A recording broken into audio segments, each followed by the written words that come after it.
정도로 병원에 가시는 게 좋겠죠. 그래서 자, 모유수유와 미용으로 다시 넘어왔습니다.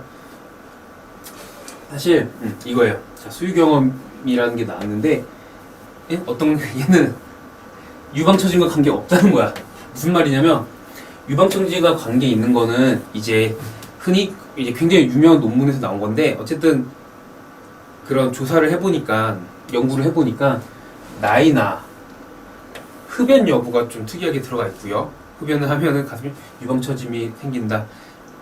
다른 혈관 뭐 이런 문제들과 관계되겠죠. 조직의 건강도라던가 BMI 뚱뚱할수록 가슴 사이즈가 원래 클수록 그리고 임신의 수가 증가하면서 그쵸? 가슴의 사이즈가 커졌다 작아졌다 뭐 지방 분포가 바뀌면서 이런 것들이 요인이 있지만 어쨌든 중요한 거 이거 수유 경험과는 크게 상관이 없다. 수유 기간과도 큰 상관이 없다. 이게 어쨌든 보편적인 연구 결과예요. 물론 이제 경험상 이견이 있다고는 하잖아요. 어쨌든 우리가 어떤 이제 지식적으로 갖고 있을 때는 크게 상관없다. 이렇게 생각하시면 됩니다. 호르몬 변화에 의해서 이런 것들이 관계가 있다는 얘기도 앞에서부터 하면은 할 수 있겠죠. 일시적으로 뚝 떨어지니까.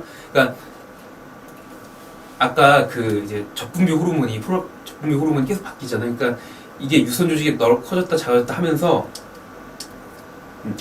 지방 조직의 분포가 지방 조직과 이런 조직들의 분포가 좀 변하기도 해요. 원래는 윗부분에 가슴 윗부분에 이렇게 있는데 좀 분포가 아래쪽으로 하면은 처지는 것처럼 보인다던가. 그리고 우리 플랭 시간에 했죠. 푸포인데 지진. 사실 이 녀석이 가장 중요하다. 무게를 못 이겨서 끊어지기도 하고 그 자체로 분포가 갑자기 변하면서 좀 늘어지기도 하고 이런 원리지. 어쨌든 수유하는 관계 없고 얘들은 그 피부 탄력, 그쵸? 흡연은 이거 관련돼 있겠네요, 그쵸? 흡연하면 피부 탄력이 안 좋아지니까 저거 관계가 있다고 볼 수 있고, 그래서 결과적으로 알맞은 속옷 착용과 운동, 가슴 운동 이런 거 이 가장 중요한 거. 이런 식으로 해서 자기의 어떤 그 미용적인 걸 지키는 거지 수영과 관계가 없다. 이거를 얘기하고 싶었던 거고요. 하지만 좀 무리한 다이어트는 오히려 이런 가슴의 그런 모양을 지키는 데는 더 좋지 않습니다. 이렇게 나와 있고. 자, 그래서 이제 호르몬 변화부터 호르몬 때문에 다른 호르몬 변화에 의해서 이런 가슴 사이즈도 변하면서 유선 조직도 변하면서 뭐 수유를 하게 되는데 이거는 미용과는 큰 상관이 없고요. 수유하는 애가 젖을 빨면서 모유 수유를 하는 것 자체는 이 가슴의 모양과 크게 상관없다. 이걸 정리를 해주시면 돼요. 근데 그걸 이해할 때 호르몬의 변화가 이렇게 가는구나. 그걸 통해서 여러 가지 관련된 그런 여성의 몸의 변화, 정신적인 변화 이런 것들 지금 살펴보고 있는 거죠. 여기까지 흐름을 잡고 있죠 지금.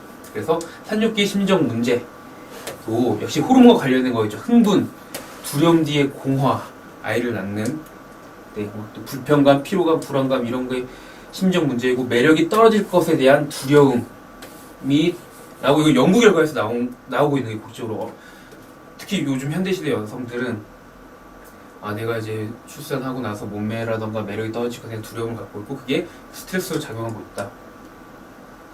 하지만 이제 우리가 얘기하는 산욕기의 그런 심정 문제들은 70% 정도의 저절로 회복되고 10일 이내에 회복되는 걸로 알려져 있고요. 호르몬 좀 정상적으로 돌아오면서 하는 것도 영향이 있어요.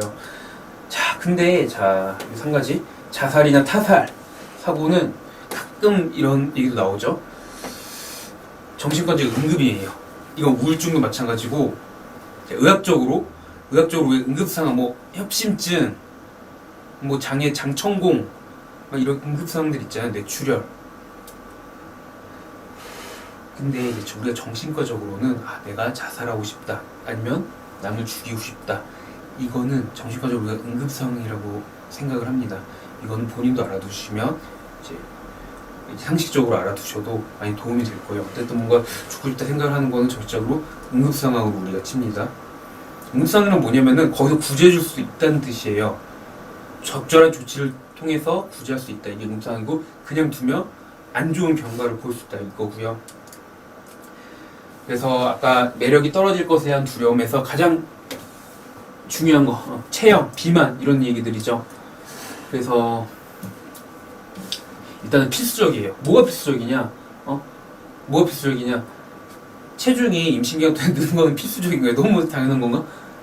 태아가 있고 양수, 태아를 둘러싼 양수가 무게도 있고 자궁이 커지고 유방이 커지고 당연한 거고요.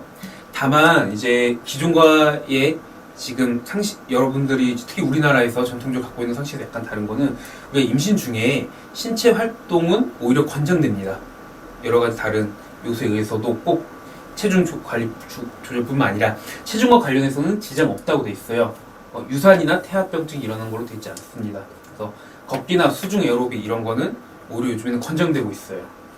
그리고 출산 후 6개월이 무슨 말이냐면 출산 후 6개월 내에 어느 정도 체중이 돌아와야지 그 체중을 유지한다고 되어 있습니다. 6개월 내에도 못 들어가고 체중이 늘어나 있으면 이제 는 상태로 계속 지속된다 이렇게 돼 있고요. 6개월이 중요하다.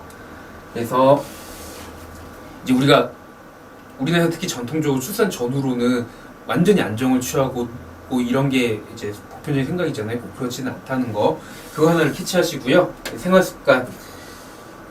이게 체중이 불어나는 요소 중에 가장 사실 출산 후에 중요한 거는 양육 때문에 생활습관이 변하면서 그렇게 늘어나는 게 가장 흔한 원인이라고 돼 있어요. 그래서 산의 신체 활동을 늘리고 운동을 해라. 그리고 적절한 그죠? 적절한 이거 균형 잡힌 시기, 적절한 시기가 중요하다. 그리고 일찍 시작할수록 좋다고 운동이나 이런 거를 신체 활동을 체중 조절을 위해서 신체 활동이나 운동을 일찍 시작할수록 좋다. 아기 낳고 나서도 이렇게 돼 있고 단순히 우리가 한 가지 요소만 포함한 게 아니라 그렇죠? 체중 조절뿐만 아니라 다른 뭐 정신적인 요소라던가 뭐 모유수의 여러 가지 뭐 요소 그런 것들에 의해서도 일찍 시작할수록 좋다 이렇게 돼 있습니다. 하지만 과도한 제한은 시기 제한은 옳지 않다. 당연한 거겠죠. 모유 수유할 때도 어머니 그 영향이 많이 어머니 가지고 있는 영양 상태 자체가 영향을 미치기 때문에 자 어쨌든 쿠킹으로 넘어가서 요약 정리를 해보겠습니다. 논란의 여지가 있을 수는 있지만 아이와 산모에 대해 종합적으로 고려했을 때 유방 처짐을 걱정할 수유를 제한하는 것은 옳지 못하다. 이건 올바른 그런 소복 착용 이것이 가장 중요하고 여기에 신경을 써야지 수유에 부담을 가질 필요는 없습니다. 올바른 수유 자세 등도 도움이 된다 이렇게 돼 있고요.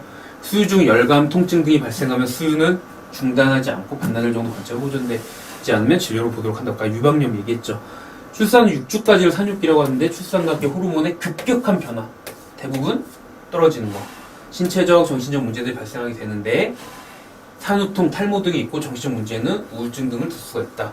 호르몬 문제와 관련 지어서 미용까지 넘어오는 이 흐름 꼭 같이 잡았었으면 좋겠습니다. 출산 후 체중 증가는 당연한 것이지만 가능하다면 빨리 신체 활동을 시작하는 게 권고되고 6개월 이내에 체중 감량을 해야 장기적으로 체중이 크게 늘지 않는다고 알려져 있다. 운동과 식이요법을 병행하되 수유를 위해 과도한 식이 제한은 옳지 않다. 여기까지 정리했고요. 자 마찬가지로 이제 쿠킹까지 했고 이제 진짜 쿠킹 우리가 요리한다고 하는 이런 지식들을 요리하고 의학적인 지식과 다른 지식들을 어울려서 요리하고 싶은 여러분들의 의견 올려주시고 어떤 질문을 꼭 해주시고요. 다음 강의 또 뵙도록 하겠습니다. 수고하셨습니다.